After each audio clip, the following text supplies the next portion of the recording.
10 தோல்வி பழனிசாமி, மொத்த தோல்வி மோடி. 2 பேரும் அவரு சொன்னது அது கரெக்ட்டா சொல்லுவாரு. அவர் கெஸ் பண்ணா நின்னது சொன்னதில ஸ்டெடியா நிப்பாரு. நான் அப்படிதான் சொல்லல, இப்படி சொல்லல, கைய கட்டிட்டு திருப்பி போய் வார்னிங் மன்னிப்பு கேட்க மாட்டாரு. சொன்னது தான்.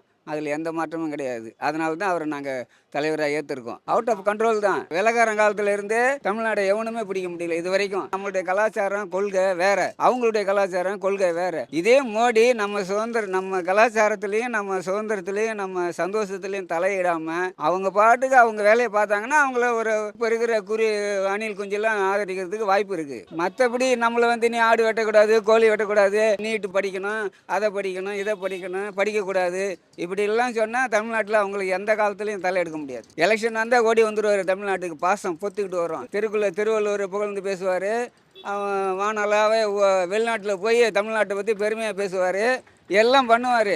ஆனால் புயல் வந்தால் மட்டும் வரமாட்டார். 10 பைசா கொடுக்க மாட்டார். அவர் உள்ளொன்று வச்சு புறமொன்று பேசக்கூடியவர். அவர் வெளியில் அப்படியே உதட்டில் அப்படியே இது வச்சுக்குவார்.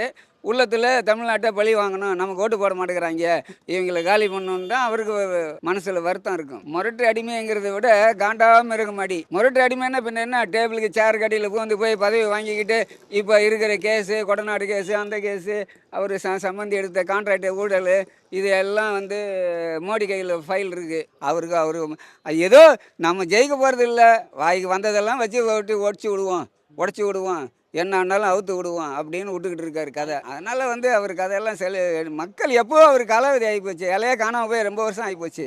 அவர் என்ன வாழை இலையும் தேட முடியாது, அலுமினிய தட்டு தான் கையில் எடுத்துக்கணும்.